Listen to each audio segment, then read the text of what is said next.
Hello student, welcome to my YouTube channel Saisamarth Maths Academy. Now in this video we are going to learn Practice Set 3.4 in a chapter number 3 Triangles Class-9th Mathematics Part 2. Okay? मित्रांनो आपण हा जो practice set पाहणार आहोत 3.4 तो तुम्हाला तीन जे थेरम्स आहेत perpendicular bisector theorem and angle bisector theorem आणि properties of inequality of the sides and angles of triangle यावर आधारलेले आहेत. ओके, तर याच्यातील आता नंबर 1चं एक्झाम्पल आपण पाहूया. नंबर 1चं एक्झाम्पल दिलेलं आहे. Point A is on the bisector of angle X Y Z if A X equal to 2 find A Z. Okay, diagram दिली आहे पहा. त्याच्यामध्ये एक्स वाय झेड नावाचा अँगल दिसतोय तुम्हाला. त्याच्यामध्ये जो वाय ए दिसतोय तो एक प्रकारचा त्याचा बायसेक्टर आहे.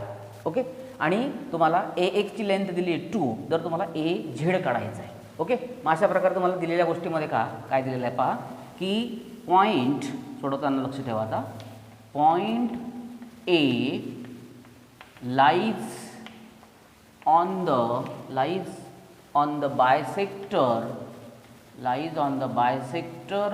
of a angle XYZ दिलेलं आहे तुम्हाला की पॉईंट ए हा XYZ कोणाचा जो बायसेक्टर आहे YA त्याच्यावर असलेला तो पॉईंट्स आहे.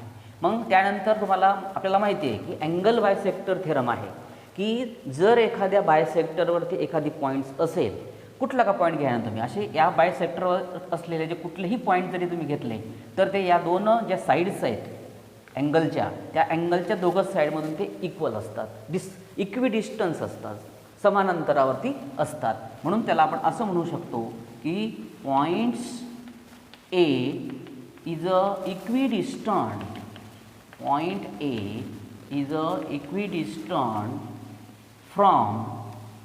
from the side of a angle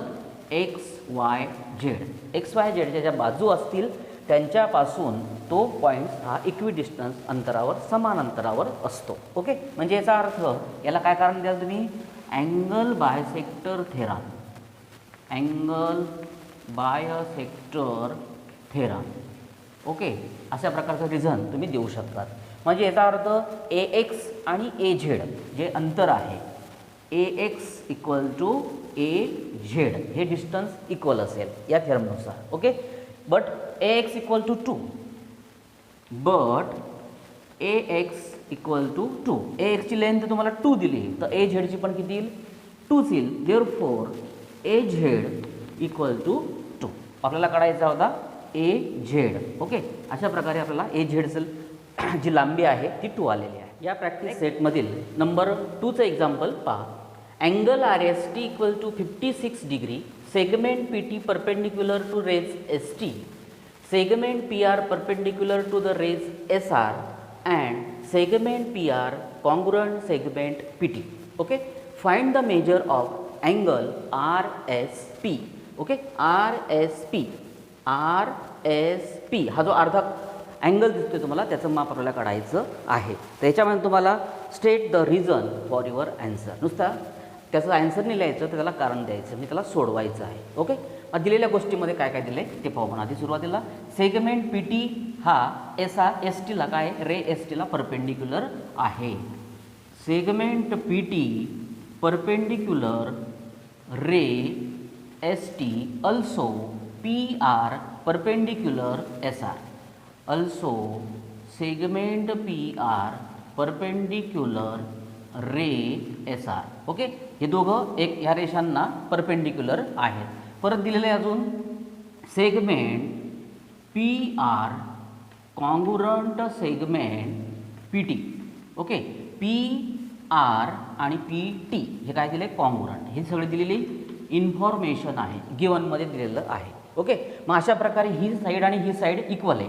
याचा अर्थ पॉईंट पी जो असेल, आता तुम्ही त्याच्यावर कॉन्ग्रुएंट आहे याचा अर्थ तुम्ही त्याला इक्वल लिहू शकता. P R congruent segment P T that is P R equal to P T, दोघं समान असतील. म्हणजेच की point P is equidistant from the side ST and the side SR. Therefore, point P is या दोघां याचा अर्थ काय होतो पी आरचा आणि पी टीचा अंतर सारखं आहे म्हणजेच point P is a equidistant point P is a equidistant from the side of a angle TSR हां की पॉईंट पी हा TSRच्या दोन्ही ज्या बाजू आहेत त्या बाजूंपासून समदूर आहे. ओके, देअरफॉर खाली तुम्हाला असं लिहिता येईल याचा अर्थ point P lies on the bisector of angle TSRच्या कोन दुभाजकावर तो पी बिंदू आहे. त्यालाच कारण देऊ शकतात angle bisector theorem. Okay, angle bisector थेरमनुसार तो आपण म्हणू शकतो की पी हा बिंदू TSR हा जो अँगल आहे त्याच्या दुभाजकावर आहे. म्हणजे याचा अर्थ तुम्हाला समजलं असेल की हा दुभाजक आहे SP हा दुभाजक आपण प्रूफ केलेला आहे. पूर्ण अँगल तुम्हाला दिलेला आहे आणि तुम्हाला अर्धा कोन काढायचा आहे. मग या अर्ध्या कोनाचं माप हे पूर्ण TSR अँगल जो आहे त्याच्या हाफ असेल. देअरफॉर तुम्हाला जो काढायचा आहे तो angle RSP that is RSP equal to 1/2 angle TRST. Therefore 1/2 RSTचं मेजरमेंट दिलेलं आहे तुम्हाला. RST means 56. ओके, त्याला 2 ने डिवाइड करा. 2 1 जा 2, 2 2 जा 4, एक येईल परत 6 घेतले 16, 2 8 जा. Okay, that is 28. आपल्याला काढायचं RSPचं माप. तर angle RSP equal to 28 degree. Okay, next example 3 number.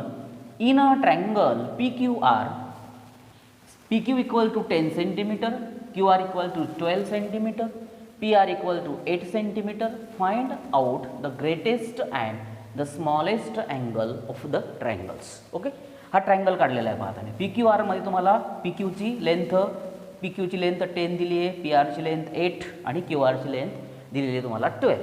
तर तुम्हाला सगळ्यात मोठा अँगल आणि सगळ्यात लहान अँगल काढायचा आहे. ओके, आता तुम्हाला दिलेल्या ज्या व्हॅल्यू आहेत त्या लक्षात ठेवा. सगळ्यात मोठी जी व्हॅल्यू ग्रेटर 12, त्याच्यापेक्षा 10 आणि त्याच्यापेक्षा 8. ओके, दिलेल्या किमती ज्या दिल्यात तिघं त्याचा विचार जर केला तुम्ही तर 12 पेक्षा लहान 10, 10 पेक्षा लहान 8.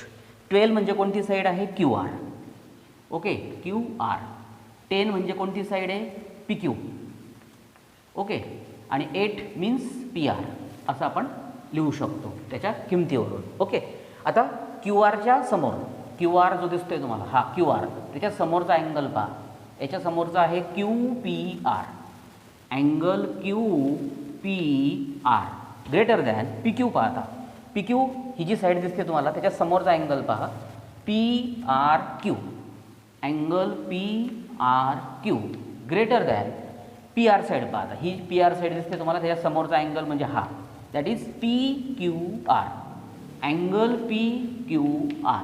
ओके, अशा प्रकारे मी तुम्हाला ही याच्यातली एक प्रकारची इनइक्वॅलिटी त्या ठिकाणी दाखवलेली आहे. आता याच्यामध्ये तुम्हाला एक प्रकारे स्मॉलेस्ट आणि ग्रेटेस्ट जो अँगल आहे तो आपल्याला शोधायचा आहे. मग आपल्याला एक थेरम माहिती आहे मित्रांनो की त्याच्यामध्ये तुम्हाला जो angles greater side is greater. Okay, angles असेल त्याला पहा तुम्हाला angle opposite to greater side is greater असा एक थेरम आहे. लक्षामध्ये की मोठ्या बाजू समोरचा कोन मोठा असतो. ओके, मग सगळ्यात मोठी बाजू ही आहे त्याच्या समोरचा कोन सुद्धा मोठा असतो.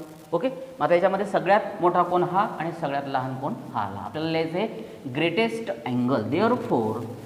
देअरफॉर ग्रेटेस्ट अँगल सगळ्यात मोठा कोन म्हणजे कोणता आला हा अँगल QPR. अँगल QPR आणि स्मॉलेस्ट स्मॉलेस्ट अँगल सगळ्यात लहान कोणाला angle P Q R, angle P Q R. Okay, अशा प्रकारे आपलं तिसरं एक्झाम्पल संपलेलं आहे. विद्यार्थी मित्रांनो, याच्यातील नंबर 4चं एक्झाम्पल पहा. In a triangle F A N angle F equal to 80 degree, angle A equal to 40 degree, find out the greatest and the smallest side of the triangle, state the reasons. Okay, तर तुम्हाला दोन कोणांची मापं दिले. हा triangle काढला आहे पहा मी आता. एफ ए एन नावाचा ट्रायंगल आहे, त्याच्यात दोन अँगलची मेजरमेंट आपल्याला दिलेली आहे. त्याच्यावरून तुम्हाला सगळ्यात मोठा आणि सगळ्यात लहान साईड आपल्याला ओळखायची आहे. त्यासाठी तुम्हाला तिघं अँगल माहिती असणं आवश्यक आहे. मला सुरुवातीला तुम्हाला दोन अँगल दिलेले फक्त. नंबर तिसरा जो आहे एन, तो आपल्याला काढायचा आहे. आपल्याला माहिती आहे आता की त्रिकोणाच्या तिन्ही कोणांच्या मापांची बेरीज जी असते ती 180 असते. Okay, therefore sum of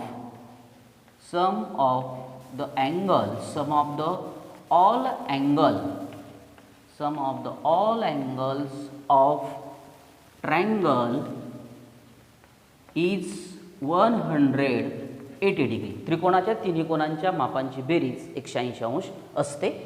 in triangle F A N, in triangle F A N या त्रिकोणात तिन्ही कोणांची बेरीज पहा. Angle A plus angle F plus angle N equal to 180 degree. तिघांची बेरीज 180. ओके, एचं माप दिलं आहे 40 डिग्री प्लस एफ दिलेला आहे 80 डिग्री प्लस एन दिलेला नाही, तो आपल्याला काढायचा आहे. Okay, equal to 180 degree. दोघांचे ॲडिशन करा. 40 plus 80 that is 120 plus angle N equal to 180 degree. हा इकडे जर केला तर तो सबट्रॅक्ट होईल. Therefore angle N equal to 180 minus 120. Therefore angle N equal to, यांची सबट्रॅक्शन जर केली तुम्ही तर ती येते 60 डिग्री. ओके, अशा प्रकारे हा जो कोण आला तुमचा हा 60 डिग्री आला. ओके, अशा प्रकारे त्याच्यामध्ये आता आपल्या तिघं कोणांची माहिती तुम्हाला मिळालेली आहे. मग आता याच्यामध्ये पहा, सगळ्यात या तिघं कोणांचा जर विचार केला तर सगळ्यात मोठा कोण येतो 80 डिग्री. असं लिहिता येईल तुम्हाला 80 डिग्री ग्रेटर दॅन, त्याच्यापेक्षा लहान 60 डिग्री, त्याच्यापेक्षा लहान 40 डिग्री. ओके, तिघांची मापं काढली आपण, तिघांवरून अशा प्रकारची तुलना केली. त्यानंतर 80 म्हणजे angle F greater than 60 means angle N greater than 40 means angle A. Okay, अशा प्रकारे त्यांची नावं लिहिली. त्यानंतर आता आपल्याला माहिती आहे एक थेरम आहे आपल्याकडे की sides opposite to greater angle is greaters. आता अँगल एफ जो दिसतोय तुम्हाला त्याच्या समोरची साईड कोणती A N. Therefore A N greater, angle N दिसतोय तुम्हाला, एनच्या समोरची साईड कोणती A F greater than angle A दिसतोय तुम्हाला, एच्या समोरची साईड कोणती एफ एन. ओके, अशा प्रकारे त्या कोणांच्या समोरची जी साईड्स असतात त्या एक प्रकारे ग्रेटर असतात. साईड अपोजिट टू असं लिहिता येईल तुम्हाला. Therefore side opposite